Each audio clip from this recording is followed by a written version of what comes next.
വളരെയധികം പോഷക ഗുണമുള്ള ഒരു വസ്തുവാണ്.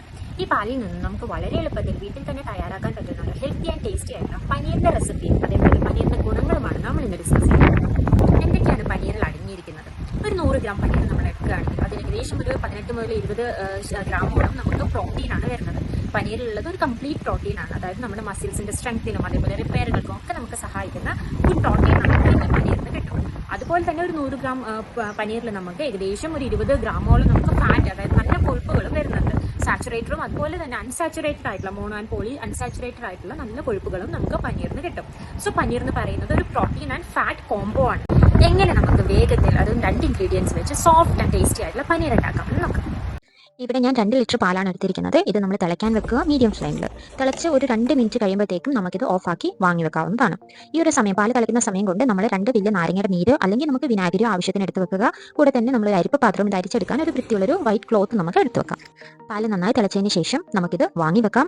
എന്നിട്ട് നമ്മൾ എടുത്ത് വെച്ചിരിക്കുന്ന നാരങ്ങ നീര് കുറച്ചായിട്ട് നമ്മൾ ഇതിലേക്ക് ഒഴിച്ചു കൊടുക്കുക. കുറച്ച് ഒഴിച്ച് കൊടുത്തിട്ട് നമ്മളൊന്ന് ഇളക്കി യോജിപ്പിക്കുക. ഇളക്കുക എന്ന് പറഞ്ഞാൽ നമ്മൾ അധികം ഫോഴ്സ് ഉപയോഗിച്ച് മിക്സ് ആക്കേണ്ട ആവശ്യമില്ല. പതുക്കെ ഒന്ന് ആ നാരങ്ങ എല്ലായിടത്തും എത്തുന്ന രീതിയിലൊന്ന് ഇളക്കി കൊടുത്താൽ മതി. കുറച്ച് നാരങ്ങ നമ്മളിങ്ങനെ ഒഴിച്ച് ഇളക്കി കൊടുത്ത് കഴിയുമ്പോൾ നമുക്ക് പാല് പിരിഞ്ഞ് വരുന്ന അല്ലെങ്കിൽ കട്ട പിടിച്ച് വരുന്നതായിട്ട് കാണാം. അപ്പോൾ നമ്മൾ ഈ ഒരു സ്റ്റെപ്പ് തന്നെ റിപ്പീറ്റ് ചെയ്തുകൊണ്ടിരിക്കുക. ഈ ഒരു സ്റ്റെപ്പ് നമ്മൾ റിപ്പീറ്റ് ചെയ്തുകൊണ്ടിരിക്കുക. ആവശ്യത്തിന് നാരങ്ങ നീരോ വിനാഗിരി ഒഴിച്ച് കൊടുക്കുക. എന്നിട്ട് ആ ഒരു പാല്, അതായത് വെള്ളം മാറി അതിലെ കട്ടകൾ രൂപപ്പെടുന്ന സമയത്ത് നമ്മൾ ഇതിനെ സ്റ്റോപ്പ് ചെയ്യുക. ഈ ഒരു പ്രോസസ്സ് സ്റ്റോപ്പ് ചെയ്യുക. അതിനുശേഷം നമ്മൾ ചെയ്യേണ്ടത് എന്താണെന്ന് വെച്ചാൽ കുറച്ച് ഐസ് ക്യൂബ്സോ അല്ലെങ്കിൽ തണുത്ത വെള്ളമോ ഇതിലേക്ക് ഒഴിച്ച് കൊടുക്കുക. എന്തിനാണെന്ന് വെച്ചാൽ ഈ പനീർ ആ തിളച്ച വെള്ളത്തിൽ കിടന്നിട്ട് കൂടുതലായിട്ട് വെന്ത് കട്ട പിടിച്ച് പോകാതിരിക്കാൻ വേണ്ടിയിട്ട്, അതിന്റെ സോഫ്റ്റ്നെസ് നിലനിർത്താൻ വേണ്ടിയിട്ട് നമുക്ക് ഈ ഐസ് ക്യൂബ്സോ വാട്ടറോ ഒഴിച്ച് കൊടുക്കാവുന്നതാണ്. അതിനുശേഷം ഇതൊന്ന് കൂളായതിനു ശേഷം നമ്മൾ ഈ അരിപ്പ പാത്രത്തിൽ വെച്ചിട്ട് വൈറ്റ് ക്ലോത്ത് വിരിച്ചിട്ട് നമുക്കിത് അരിച്ചെടുക്കാവുന്നതാണ്.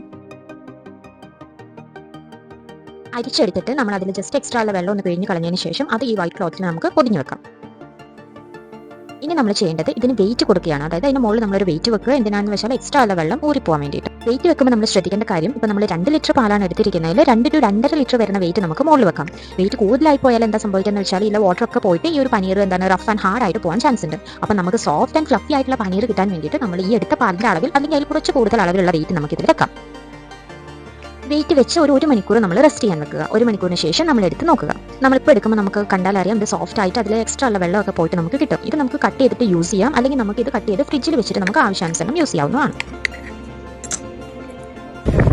അങ്ങനെ നമുക്ക് ഒരു 2 ലിറ്റർ പാലുണ്ടെങ്കിൽ ഏകദേശം ഒരു 400 മുതൽ 450 ഗ്രാം വരെ നമുക്ക് പനീർ ഉണ്ടാക്കിയെടുക്കാവുന്നതാണ്.